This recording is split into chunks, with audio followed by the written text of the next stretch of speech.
Wir sind auf dem Weg der Besserung. Nächstes Spiel heute in Leverkusen. Sie sind Dritter. Pokalspiel gewonnen gegen die Bayern. Ganz, ganz knapp. Ganz, ganz wildes Duell. Die Bayern ja schon nach 17 Minuten dann mit Gelb-Rot. Und ja, wir machen heute einfach weiter. Wieder im 4-4-2. Ein bisschen verändert, weil wir auch dann wieder gegen Manchester City spielen. Das ist dann das nächste Spiel. Wir haben also wieder viele Spiele vor uns, viele englische Wochen. Nkunku unter anderem drin. Amenda für Robin Koch ist drin. Bouchard, unser Jugendmann, der in Gladbach beim Pokalspiel sehr, sehr überzeugt hat, ist auch wieder drin. Also, warum nicht? Sehr, sehr bunt zusammengewürfelte Truppe. Aber die Leverkusener wieder mit Enisiri vorne. Ich glaube, ich habe Nico Schlotterbeck beim Aufwärmen gesehen. Also auch eine sehr, sehr wilde Mannschaft, sehr, sehr wilde Truppe. Wir spielen insgesamt die Saison 3-mal. Wir spielen nämlich auch im Pokal-Viertelfinale dann in Leverkusen. Haben wir gesehen noch im letzten Part. Da können wir uns revanchieren, weil wir sind nämlich genau hier letzte Saison, bin ich der Meinung, entweder im Achtelfinale oder im Viertelfinale auch ausgeschieden. Also, was das betrifft, haben wir da dann auch noch eine Rechnung offen. Aber jetzt schauen wir mal, dass wir in der Liga vielleicht auch unseren Lauf fortsetzen. Wäre doch ganz schön. Miretti, oder? Wenn wir hier weiterhin auch Spielfreude zeigen. Scheint mit dem 4-4-2 jetzt ja wieder ein bisschen bergauf zu gehen. Klar, klappt noch nicht alles so gut. Hier und da sind noch mal ein paar größere Lücken. Aber mir geht es ja darum, dass wir vorne wieder ein bisschen mehr Präsenz haben, dass wir schneller nach vorne spielen. Und Harry Maguire, oha. Da spielt Leverkusen ja mit einem Mann weniger. Und ausgerechnet der Maguire macht dann am Ende das entscheidende Tor. Also, eine Innenverteidigung aus Schlotterbeck und Harry Maguire ist auch sehr, sehr gefährlich. Vor allem für die eigene Mannschaft. Erste Chance Larsen. Also, wir sind schon voll da, das ist gut. Leverkusen ist Dritter, ich weiß gar nicht. Palacios habe ich gerade gesehen, Enisiri, wie gesagt, gerade schon mal angesprochen. Vorne schick, also auch eine qualitativ gute Truppe und eine gute Mannschaft. Aber vielleicht haben wir ja bis zum Viertelfinale, ist ja erst nächstes Jahr. Vielleicht sind wir bis dahin auch schon weiter und dann werden wir uns revanchieren. Hätte auf jeden Fall was, weil dann wären wir nämlich im Halbfinale und so viele, ich sag mal, stärkere Mannschaften sind jetzt sicher mit dabei. Ingolstadt, Hoffenheim, Schalke, ja, Augsburg ist mit dabei, Wolfsburg ist mit dabei. Also die Bahn ist im Prinzip frei für uns, so gefühlsmäßig. Also ich habe mich jetzt vielleicht ein bisschen zu weit aus dem Fenster gelehnt, aber so von den Namen her, ihr wisst, was ich meine. Also die Bayern weg, Dortmund weg, Leipzig weg. Leverkusen ist dann noch so der einzige Stolperstein, Miretti, ja. Und im Tor haben sie Mamardashvili. Kein Radetzky, okay, haben sie wahrscheinlich einen abgegeben. Mamardashvili. Ja, das ist eine gute Anfangsphase, muss ich sagen. Gefällt mir gut, wir machen vorne Druck. Natürlich auch nicht zu riskant, aber wir passen immer wieder auf, gewinnen die Bälle und Bouchard vorne. Das ist heute für den auch eine richtige Prüfung hier. Larsen, nächste Chance. Wir kommen rein. Wir scheinen uns so ein bisschen gefunden zu haben, jetzt wieder in dem neuen System. Es geht ein bisschen bergauf auf jeden Fall, das finde ich sehr, sehr gut. Larsen mit der nächsten Chance und der Führung. Und die ist nicht mal unverdient. Strand Larsen, schönes Kopfballtor, großgewachsener, natürlich. Er und Kalajdzic, eine super Ergänzung dann zu Gift Orban.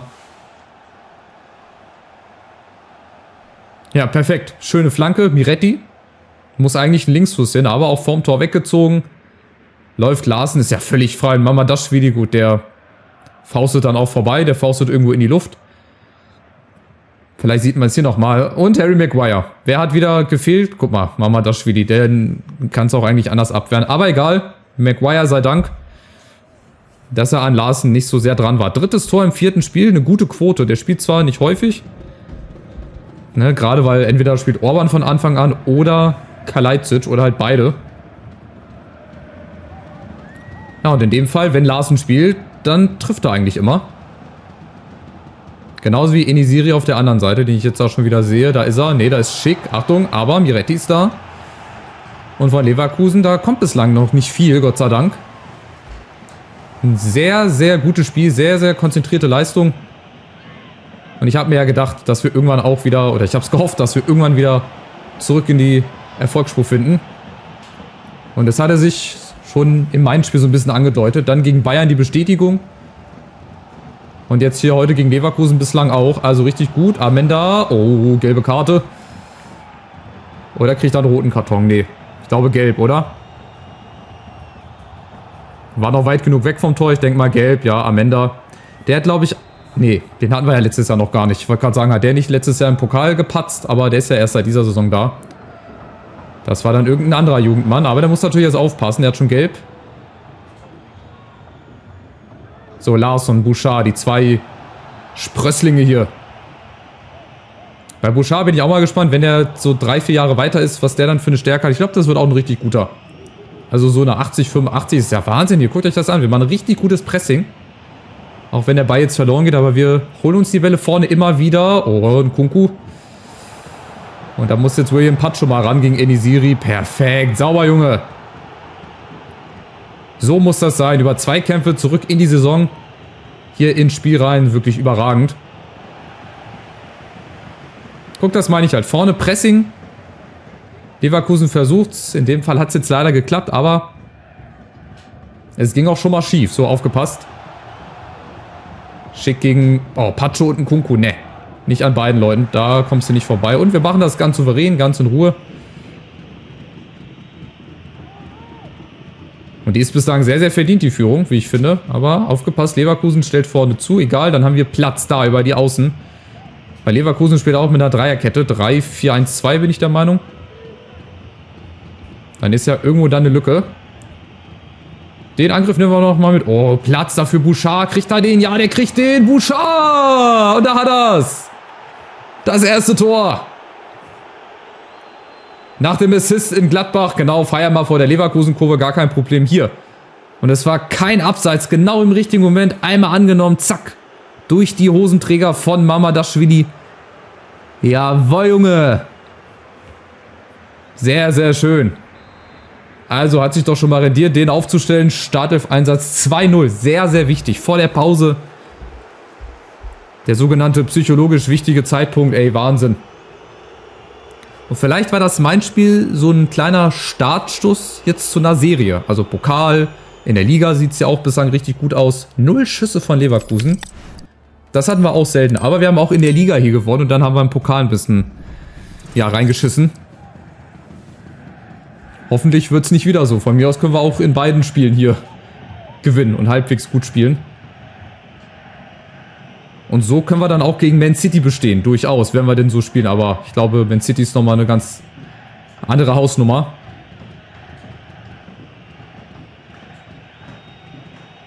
Nun gut, wir schauen mal, was wird. Ja, auch aus der zweiten Halbzeit. Miretti, Bouchard. Guck mal, der hat schon wieder so viel Platz. Das ist ja Wahnsinn. Und der hält den Ball. Ja, super. Guck dir das an. Und Miretti jetzt mit dem Außenriss. Jawohl! Schade. Den habe ich schon drin gesehen.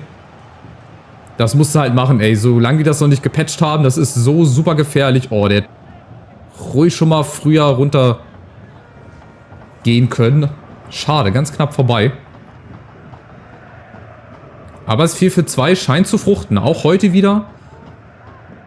Auch gegen eine Dreierkettenformation. Hat ja Mainz auch gemacht. Also eventuell habe ich jetzt das Haus- und Heilmittel. Oh, Bouchard steht wieder richtig. Das Haus- und Heilmittel gegen eine Dreierkette.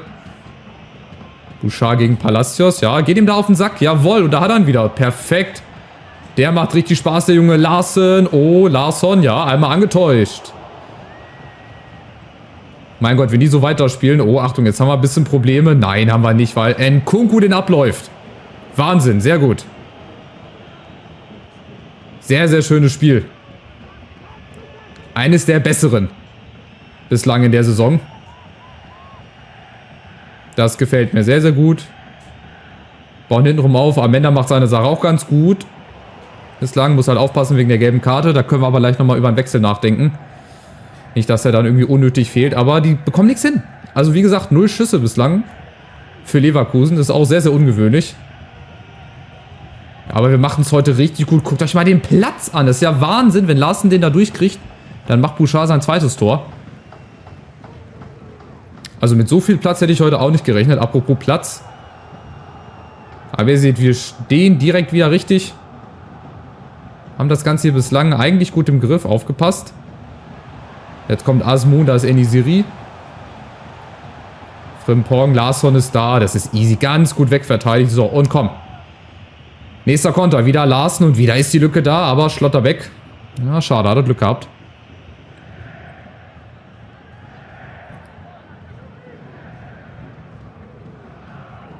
Aber bislang gibt es ja heute sonst überhaupt nichts zu meckern. Ich wüsste nicht, warum wir das Spiel ja heute nicht gewinnen sollten.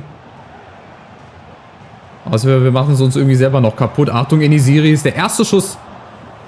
Der erste Schuss aufs Tor nach 68 Minuten. Das ist ja schon bezeichnend für die Leistung heute. Ja. 1:7, 60% Ballbesitz. Also so dominant, glaube ich, haben wir Leverkusen noch nie gegen die Wand gespielt. So, tut er für Amenda. Dann nochmal Geschwindigkeit für die Außen. Ne, das ist halt geil, dass du jetzt einfach nachlegen kannst. Bouchard war okay. Hätte ich auch durchspielen lassen können. Aber wir müssen halt wechseln, weil wir haben halt dieses Pressing. Ne, hier nochmal zur Erinnerung. Wir haben ja Gegenpressing eingestellt. Das funktioniert richtig gut.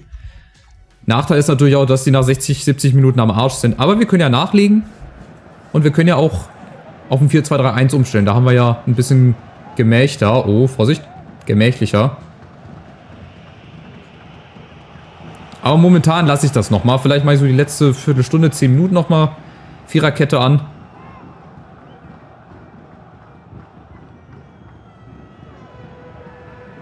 So, Harry Maguire macht das Spiel natürlich wieder langsam. Wer hätte es gedacht? Ja, tut mir leid, was sich Leverkusen bei dem Transfer gedacht hat, ey. Aber gut. Selber schuld. Wer einen Maguire im Team hat, der ist automatisch ein Mann weniger. Ohne jetzt respektlos über ihn reden zu wollen, aber mein Gott. Für den Mann hat man mal 50 Millionen bezahlt, ne? Das war mal der teuerste Innenverteidiger. So, Miretti. Und Knauf. Ach, der spielt sogar noch Rechtsverteidiger, um Gottes Willen. Der ist ja da verloren. Kadiolu, schade. Beziehungsweise der war in der Dreierkette der rechte Innenverteidiger. So, Ball wieder abgefangen. So, jetzt machen wir nochmal 4-2-3-1. Jetzt gucken wir mal. Muss ja mal probieren, ob das auch hier funktioniert. Kadiolu. Oh, Fehlpass. Das darf natürlich jetzt nicht passieren. Aber ist jetzt nah. Da darf auch gerne mal ein Freischuss bei rumkommen. Lieber so, als wenn die dann sich irgendwie eine Chance rausspielen. Palacios, schick lässt durch für Enesiri. Achtung, ganz schick gemacht. Ha. Und geklärt. Und der nächste Konter. Also es sieht ganz, ganz stark nach einem Sieg hier in Leverkusen aus. Der dazu auch noch verdient ist. Larsson, jawohl, Mamouche, der ist nicht im Abseits. Das könnte jetzt die endgültige Entscheidung sein. Oh, nee. Der war ein bisschen zu lässig genommen. Schau mal, die haben sogar einen Boniface noch auf der Bank. Das ist zu schade eigentlich. Die müssen eigentlich mitschicken mit Boniface. Gut, Sada Asmun haben sie auch noch, ist auch Stürmer. Enesiri, also die könnten mit 4 Stürmern spielen. 4-2-4, die bräuchten gar keine Dreierkette. Nun gut, also bringen wir jetzt die letzten 8 Minuten auch noch rum. Dann haben wir wirklich eine richtig gute Phase, einen richtig guten Lauf momentan. 2 Siege in der Liga, Sieg im Pokal und dann haben wir jetzt Man City vor der Brust. Und das kann im Prinzip nur besser werden. Oder beziehungsweise, wenn wir so weitermachen, dann können wir da auch auf jeden Fall mithalten. Aber Vorsicht, Spiel ist noch nicht vorbei. Das hier nochmal rumkriegen. Molero, aufgepasst. Enesiri, jawoll! Und geklärt durch Kadiolu. Der steht richtig. Hat seinen Körper dazwischen. Alles super. Ja, Keeper wieder mit vorne. Also das ist jetzt so eine Masche in den letzten Spielen. Die Keeper kommen ganz häufig mit nach vorne. Achtung, aus gutem Grund. Aus gutem Grund. So, das Tor ist wieder leer, aber Kadiolu kriegt den nicht. Nee, schade. Das wäre natürlich nochmal die Chance aufs Tor des Jahres gewesen. Aber gut, die Chance werden wir noch häufiger kriegen. Jetzt erstmal Knauf gegen Tabsoba. Kommt der durch? Nee. So, gibt auch nur 1 Minute oben drauf. Also Sieg in Leverkusen. Das ist mal wieder ein Sieg, womit ich nicht gerechnet hätte. Also die 3 Punkte, das ist Bonus. Achtung, vielleicht gibt es noch mal eine Chance. Boniface, Pacho dazwischen. Und Schick schafft es doch noch irgendwie. Wir schaffen es auch wieder nicht zu 0 zu spielen. Schade. Das wäre nochmal etwas, was ich mir wünschen würde, wenn wir auch mal ohne Gegentor das Spiel hier überstehen. Aber so ganz ohne Gegentor geht es dann nicht.